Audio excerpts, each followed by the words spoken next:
Melngalnams. Elitāra vecpuišu atpūtas vieta vai vīriešu atpūtas vietas, kur sievietēm ienāks ir liekts. Klīst leģenda, ka šeit, kad otro reizi dega Pētera baznīca, atpūtās Pēters I.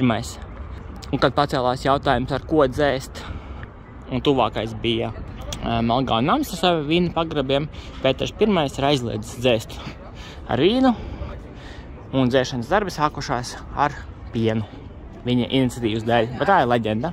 Par krustakariem. Viens no krustakariem virzieniem ir Āfrika, kur tika iznīcināti Mauri. Un tad šis ir svētais Maurīcijs. Jeb Maurs, kurš Eģiptē atteicās nogalināt kristiešus. Un par to tika sodīts ar nāvi, ar visu savu leģionu vai karapulku. Tur vēl ir skeptiski, vai viņš tiešām bija vai nebija. Bet viņš ir kalēju un karēju aizstāvis ar savu atteikšanos nogalināt kristiešus Eģiptē.